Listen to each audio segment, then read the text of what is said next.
Hey, how you doing? This is RJ. So today I want to tackle a couple of questions which a lot of YouTubers and really people in general in society keep on asking over and over again because they just can't quite figure out why in the world these quote unquote woke or progressive people actually do what they do. And I think the number one question that I want to answer today is why don't they create anything new? Because you could say because they're stupid, because they're uncreative, because they're destructive, because they're lazy. And all of those things I'm sure would apply, but there is to some extent a method to their madness. There is a reason why, philosophically, fundamentally, according to their ideas, the creation of something new just doesn't need to be there. But before I get there, I just want to remind everyone that there are a couple of days left in the initial campaign of my new graphic novel, The Valiant Heroes. It is an 82-page giant, spectacular superhero graphic novel. I try to take all of the great elements of storytelling and great comic making, which comes from the early 1980s, if you ask me, and put that all together and give you entertainment. Not something that's going to preach at you, but pure entertainment. However, as I said, there's only a couple of days left in the initial campaign. We have reached 2 of our stretch goals, which with every stretch goal we hit, you get free material, and we're about to, I think, crack that 3rd stretch goal as well. So backers will be receiving all of those free materials, but it's only backers that back within the time of the initial campaign. And as I said, there's only 3-4 days left because it ends about noontime.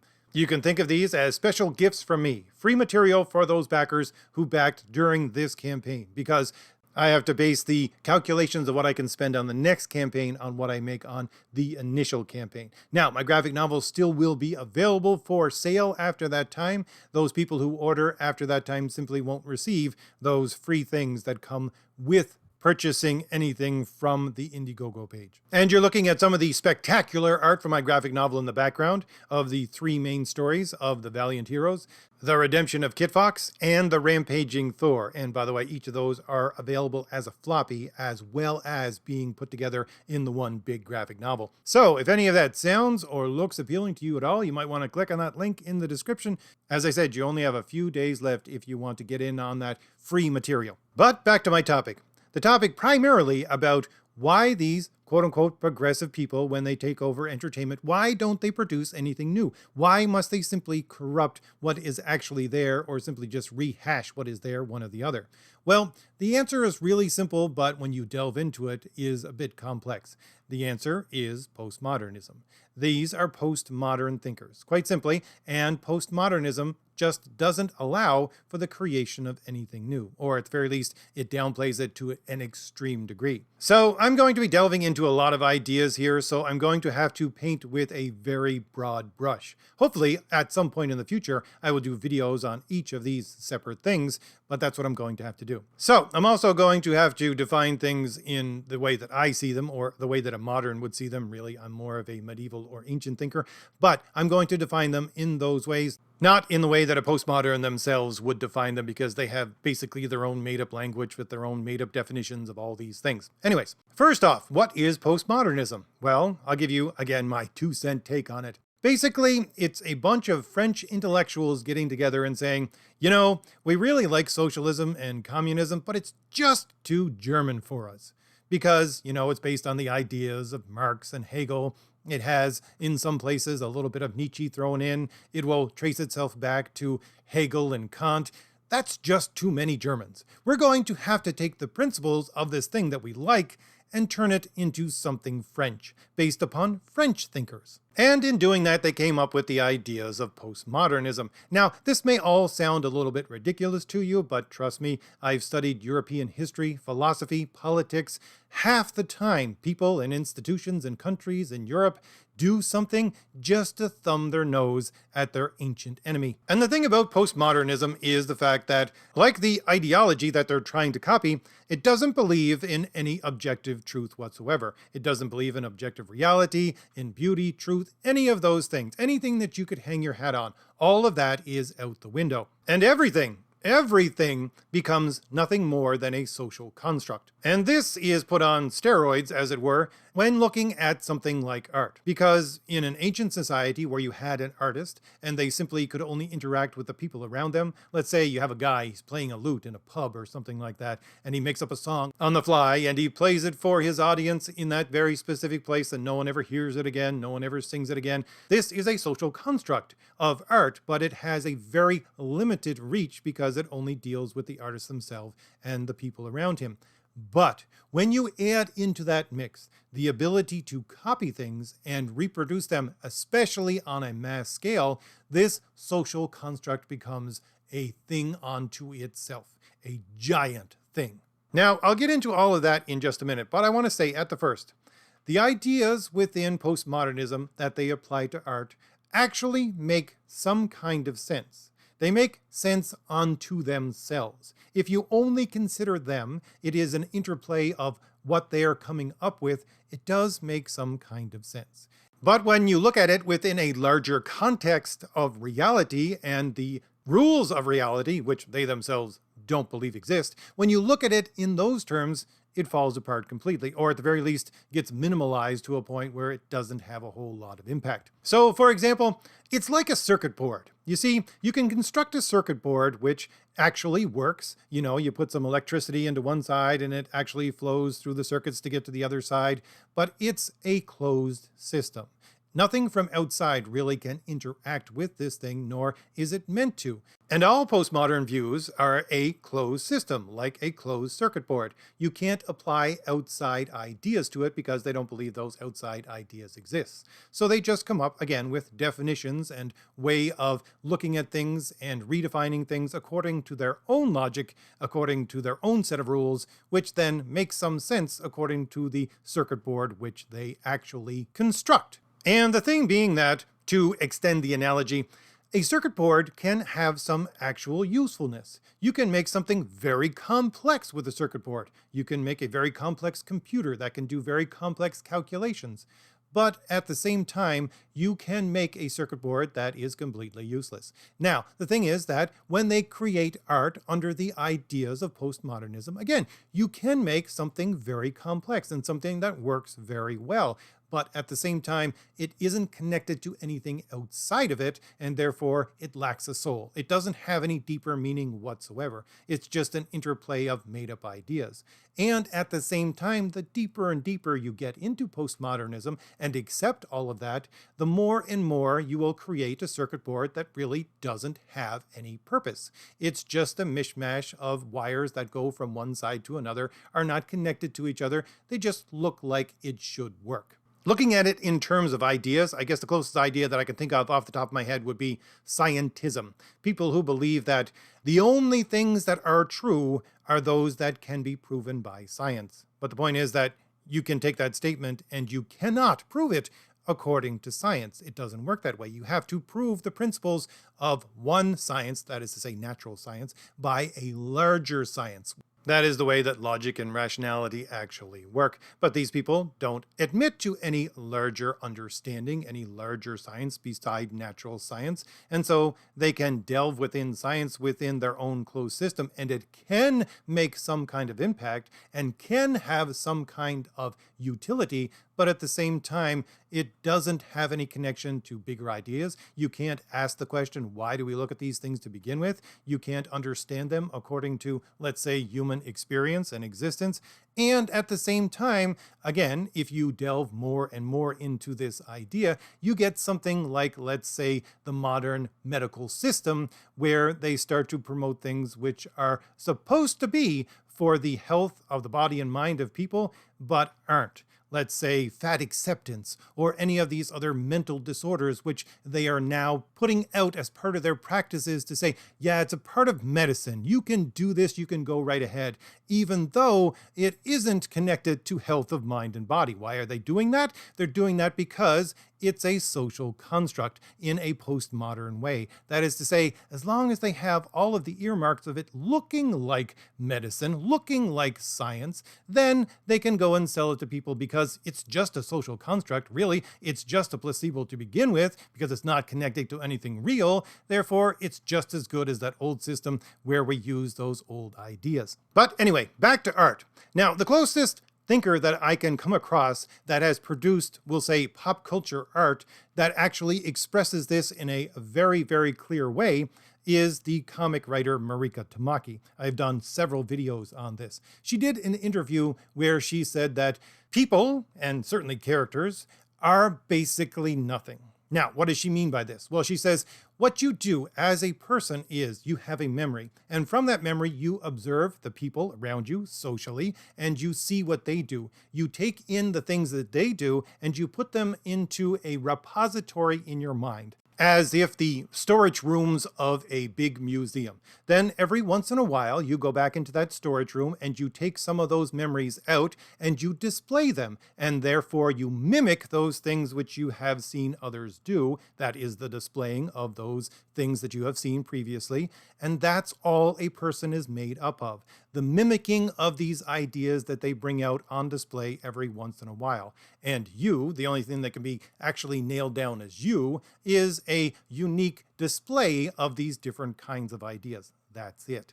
This idea is a postmodern idea. Oh, by the way, Marika Tamaki is the one who wrote that awful She-Hulk series, which I'll talk about a little more in a little bit. And she also wrote I Am Not Starfire. She is writing or has been writing Detective Comics, or was in the last year or so. So she is an influential comic book writer. But at the same time, looking at her ideas, they're very much postmodern ideas. They're saying that even the human individual is nothing more than a social construct. A social construct made up of nothing more than mimicry. And these social constructs themselves are only based on the only thing that exists in their mind, which is other social constructs. So they're not real, they're actually fluid, they move around all the time. So to use another analogy, think about the idea of a vast open ocean and someone goes and dumps, I don't know, several million untethered buoys into the middle of this ocean. Now those buoys, they will be driven by the wind and the rain and the current and the waves, and sometimes some of them will smash up against the other, some of them will actually collect together in some small area here and there, but they're not really tethered to anything. They're just driven by all of those forces, those larger forces that are basically chaos. And so when they join together through that chaotic movement into one area, that's a social construct. And that's how social constructs exist in the mindset of a postmodern. Now, I want to delve into the ideas of a professor who talks about postmodernism a lot. Now, I'm saying this right at the beginning because I know someone's going to get upset with me. A lot of people were looking at my videos about anime and saying, educate yourself, you don't know what you're talking about. Well, to some extent, I would agree. I went and educated myself. I went and read the biggest thinker that everyone told me to go read. And the thing was that actually I was saying that I don't think I can understand this Japanese culture. It's much too ensconced in its own way of thinking. I still think that's somewhat true. But at the same time, no, actually what this thinker that everyone told me to go to, even people that don't know me and people that were just talking about anime, saying if you want to learn more about it, about anime and manga, go and read this guy. So I went and read him. Now I haven't completely delved into the entire thing, but this is a Japanese man who is living in Japan, who actually is a Japanese professor at a Japanese university talking about weebs, talking about anime and manga and studying them specifically. And what does he say? Well, he says they're a bunch of postmoderns. Now, he was writing this about 20 years ago, and he wasn't specifically talking about any kind of weebs outside of Japan, but at the same time, I have read articles from him where he has since then talked about it as applying to people outside of Japan as well. But that's neither here nor there for today. I want to do a separate video on that if possible sometime in the future. But the thing is, he calls weebs and people who have this postmodern mindset that look at art and story and all of this kind of thing as database animals. Now, what does he mean by that? Well, he gives an example, and I'm not going to use the exact thing that he actually talks about because I'm doing this from memory, but he talks about Pokemon cards. So think about Pokemon cards for just a second. When they first came out, there were how many? I don't know. I'll just say 150. So there were 150 Pokemon cards that were put out there. This became a cultural phenomenon. That is to say, it became a cultural construct, especially because these things could be reprinted. And it just went out there and it became a thing unto itself. It had its own, let's just call it canon. Now, again, this is where the postmoderns would invent their own language and talk about things like simulacrums. I'm not going into that. So basically, it's the canon for these things. That's what I'm going to use as my word to describe what this social construct is according to one of these pieces of art, or one of these pieces of pop culture, if you want to call it that. And I could go on about this all day, but I want to focus on one thing and one thing only.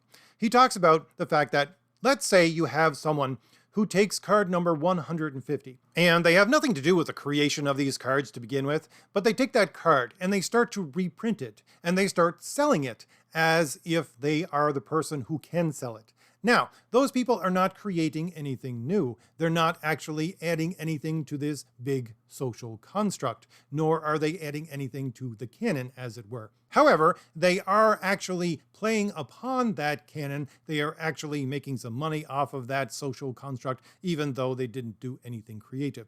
But again, that's a separate topic. I just want to put that in there for comparison to what I want to say next. His example after that is to say that, okay, let's take the same person, and instead of reprinting this card number 150, he decides to make a new card. Card number 151. And he does this by doing the following.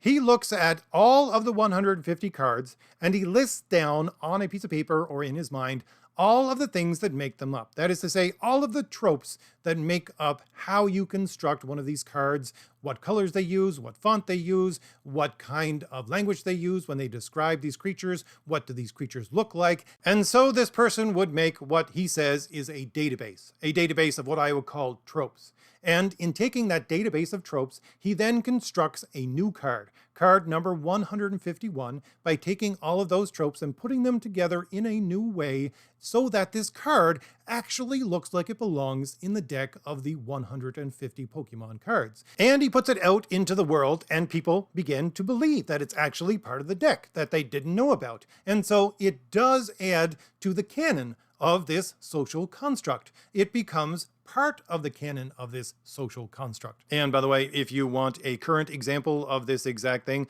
look at what they're doing with Dungeons and Dragons right now. They're trying to say that everyone who has built anything on top of the Dungeons and Dragons system and actually put it out there into the world, although we previously allowed them to do it for free, now, since it's become basically part of the canon of how this thing exists, it belongs to us, the company. But anyways, entirely separate video. But here's the point. The point is that if you assume that people are all postmodern thinkers, and this is an assumption which postmoderns do make, it has to go back to, again, this is an entire separate video, but I'll try to keep it short, the ideas that lead up to and underpinned postmodernism. It's partly the idea of dialectic, which goes back to Hegel, but at the same time, the idea of dialectic is you take two ideas and then they join together and make a third, and then that third idea joins together with another idea and makes another, and it goes on and on this way. But the point being is that when this happens, when two ideas join together and make a third, in the process, that these postmodern thinkers and ideological thinkers like them, what they believe is that those two ideas that made up the third can never repeat itself because you have a progression of history. So those things have been relegated to the dustbin of history. They will never come back. So they assume we live in a postmodern world and that everybody is either postmodern or will become postmodern sometime in the future. They believe that anybody, you, me, anyone else, who has modern sensibilities or medieval sensibilities or ancient sensibilities, yeah, we're just clinging to something which has long since passed. It has been relegated to the dustbin of history. It will never return. So their assumption is, in believing postmodernism, is that everyone is postmodern, and if you're not, you soon will be. And why I say that is because postmodern thinkers who are creating someone assume that they're going to A, create it in a postmodern way, and at the same time assume that their entire audience is made up of postmodern thinkers. And if your audience are postmodern thinkers, then all they are database animals. That is to say, they make up in their own mind a database of the tropes of the thing which they have a social connection to. And so all they're looking for is a collection of those tropes that actually connect them to the greater social construct. That's it.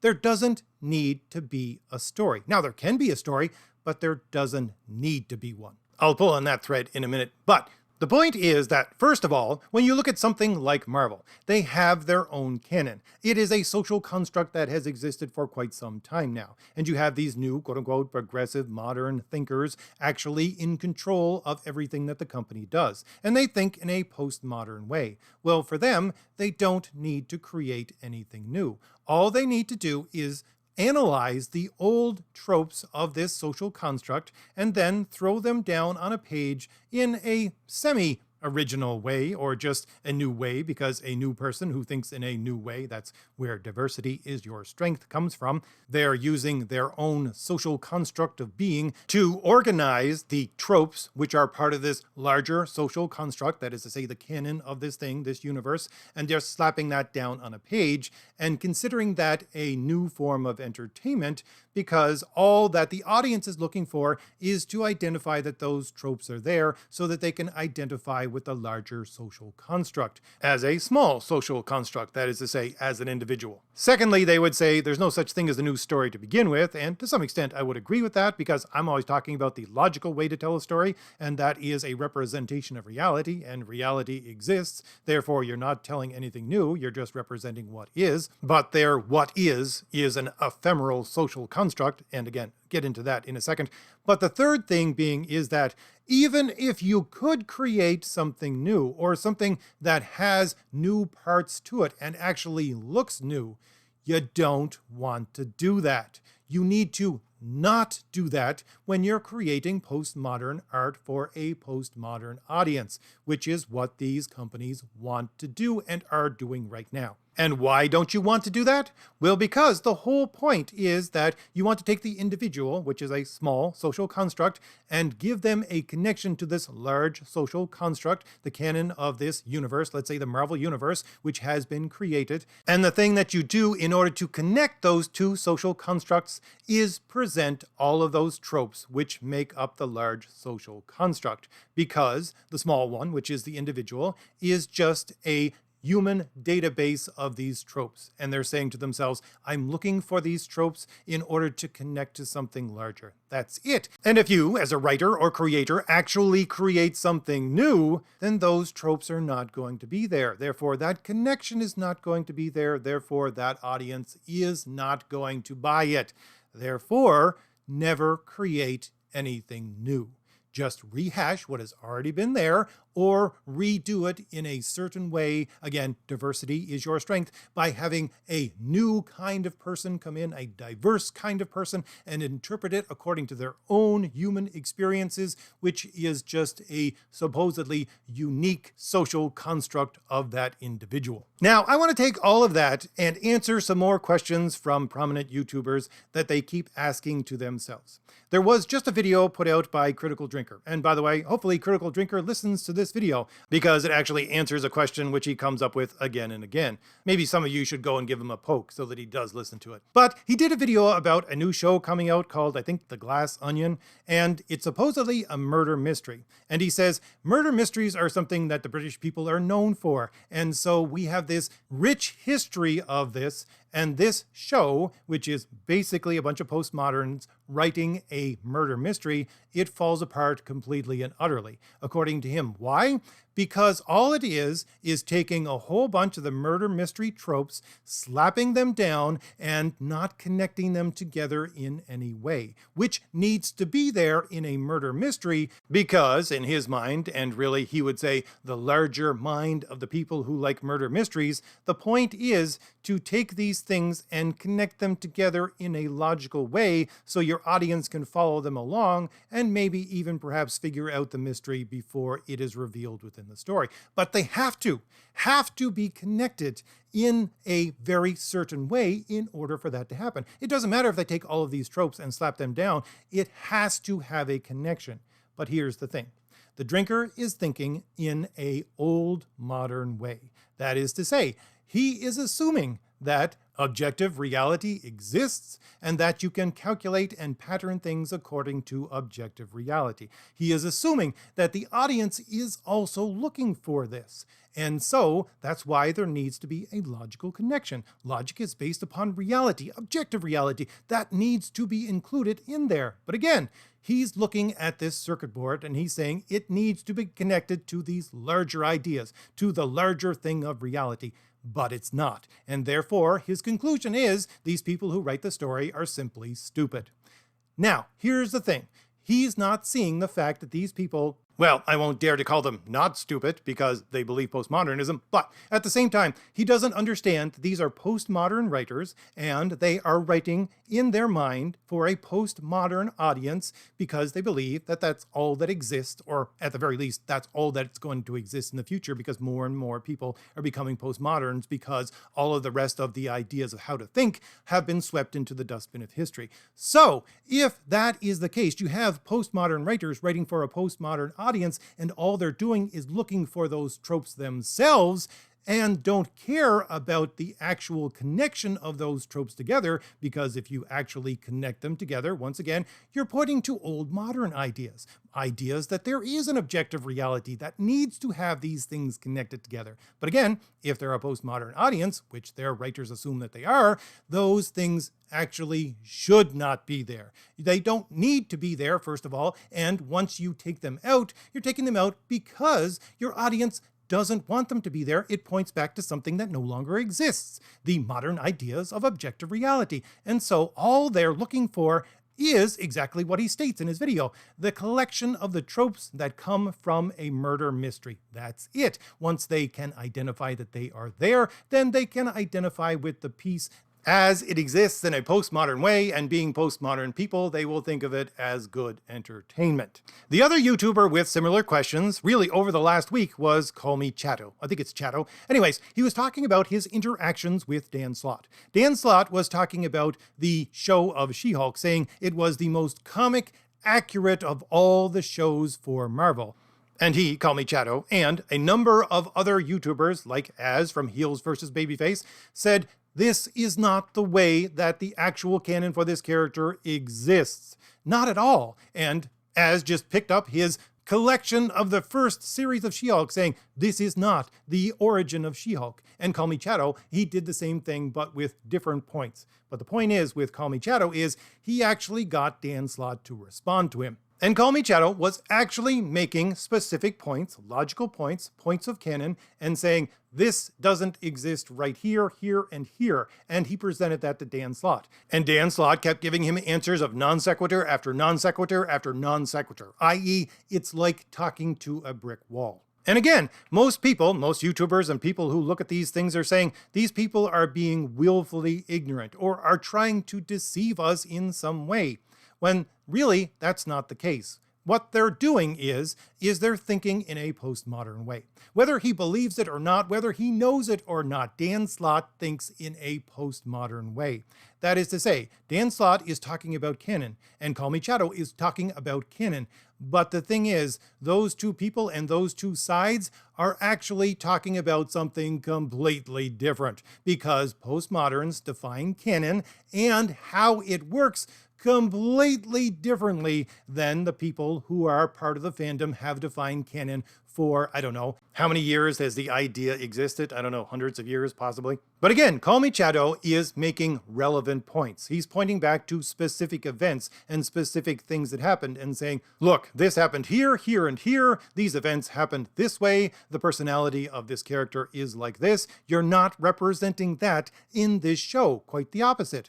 But in doing so, he, Call Me Chatto, is actually using some kind of objective analysis. And again, the idea of objective analysis based on objective reality and the way you analyze things in an objective way is modern thinking. And to a postmodern, all of that has been swept into the dustbin of history. So you're just someone who is an old fogey who doesn't understand how new things work and how the world is going to progress and has been progressing for the last number of years from this point forward. So to talk about canon for just a moment, you, me, call me Chato, as the critical drinker, all modern thinkers think of canon in a way that this is the bedrock upon which you are going to build your firm foundation of concrete. And then from that foundation, then you're going to build the rest of your story. So you take that bedrock, which is the canon of this universe. Then you put upon it the concrete of the foundation,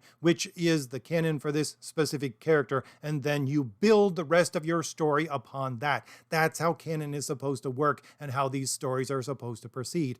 That is a modern way of viewing it. But for postmodern thinkers and creators like Dan Slott, whether he knows it or not, whether they know it or not, they believe that canon is something completely different. That all of that I have just described is a bunch of hooey, because nothing objective really exists to begin with. You can't have objective rules. All of that just has been, again, swept into the dustbin of history. But for them, for postmodern creators, what do they think? Again, they think they're participating in this larger social construct that they are simply placing upon other social constructs. Remember that analogy that I gave a little while ago about those buoys just floating into each other in this vast open ocean, and that becomes a social construct. Their idea of canon is something like that.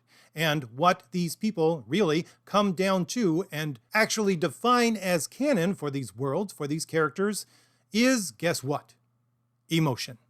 And you might think to yourself, emotion? Emotion is the most ephemeral thing in the world. It's here today and gone tomorrow, here one moment and gone the next. It has no substance to it really at all. And you would be correct. But here's the thing. That is the most substantial thing that they have to pin anything on. That's it. This wisp of smoke, which is emotion, because that's all it really is. It's smoke on the wind. But that is the most secure thing that they have to place their stories upon. That's it. And do I have any evidence of this besides me just spouting this off? Well, yes, I did a video about a month ago where I watched a video, an hour, more than hour long video of these postmodern kind of thinkers talking to each other. There was an executive producer, I think she was, of DC. No, actually, I think she was a showrunner that dealt with not only DC shows, but also the ideas that were coming into the DC shows. There were a bunch of people from the writing rooms of these various different kinds of shows. There were writers that were writing comics at the same time, and they were all discussing how they were going to take and how they should take all of these legacy characters that have existed for, 40, 50, 70 years in some case, and turning them into alphabet people, whereas they'd been straight for that 40, 50, 70 years.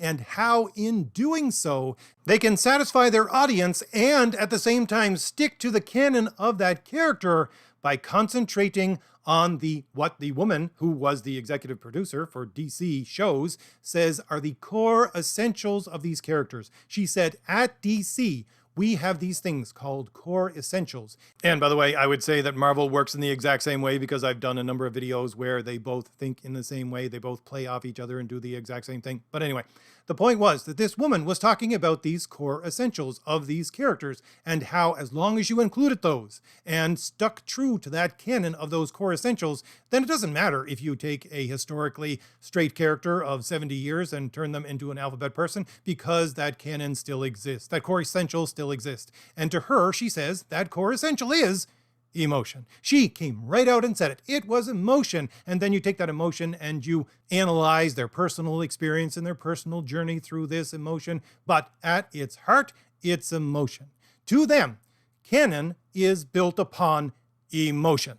And so to people like Dan Slott, they're saying, yes, we're sticking true to the canon of this character. It is the most comic true interpretation of any character in the MCU. What does he mean by that? He's saying that, yeah, our canon is the emotional characteristics of this character. Not all of the things that you might think about, the objective reality of, let's say, the events that happened in their life, or how they had thought to themselves previously, or what their character was made up of and how they acted within those books. No, that's all part of modern thinking, and that's been gotten rid of. None of that actually exist. None of that is actually real. We don't have to consider any of that. All we have to consider as a postmodern thinker for postmodern audiences is the emotions of the character. As long as we stay true to those emotions, that's staying true to the canon, and then we're producing what the postmodern audience wants. And so, in his mind, I have no doubt that in his mind, he actually believes wholeheartedly that this is the most comic accurate representation of this character. And this is why Call Me Shadow was getting non sequitur after non sequitur after non sequitur as an answer to his objective objections of what this person said and how this might exist as an accurate representation of what came in the comics. Why? Because again, Call Me Shadow is thinking in a modern way, Dan Slott is thinking in a postmodern way. And so for the creators of She-Hulk, the writers, and Dan Slott, all they really thought that they needed to do was take all the tropes that made up, let's say, the life of Jennifer Walters and the life of a person who lives in the MCU, slap them down on a page according to the emotional interpretation of the story, is a social construct that is based upon nothing more than smoke on the wind, and they have themselves a winner. And if you don't agree with that, well, guess what? You're an old fogey. You're someone who believes ancient ideas that no longer exist. And they no longer exist because that social construct of when they did exist and how they were allowed to exist no longer is there. So they don't have to listen to me, they don't have to listen to you, they don't have to listen to the drinker or Call Me Shadow or anybody else. All of us, to them, are just people who are going to be forgotten about. We have these archaic ideas, and the progress is going to leave us in the dust because that's where we are, in the dustbin of history. And I want to end all of this off by saying the following. And I'm not trying to engage in an ad hominem attack when I'm doing this. I'm actually trying to be quite analytical and quite objective when I say this. These people who believe these postmodern ideas in former ages would be called crazy. Now, I'm not a doctor. I can't say they would be thrown into a loony bin, although I half think that they would. But according to the ideas that I do know, according to philosophy, reason, logic, all of those things that are based upon objective reality, which I believe still exists, according to all of those things, these people who believe postmodern ideology, they are, for all intents and purposes, crazy. And I just want to say, to all those people who think to themselves or say somewhere out loud that, yeah, you know, I just want to work with these people. I want to understand where they're coming from, and then we can just understand each other and we can move forward together. I'm sorry, but that's not going to happen because you can never argue with and you can never satisfy crazy. So, if I've given you anything new to think about, hit like, hit the shield in the lower right-hand corner of your screen to subscribe, and leave me a comment. Tell me what you think about all this. And don't forget, my graphic novel, The Initial Campaign, is only up for a couple of more days. If you want those freebies that come with the initial campaign, you will have to order within the next couple of days. Again, it is an 82-page spectacular superhero story of excitement and fun. And if that looks or sounds appealing to you at all, you might want to click on that link in the description and go on over and see if my graphic novel is for you. All right, I'll see you later. Bye.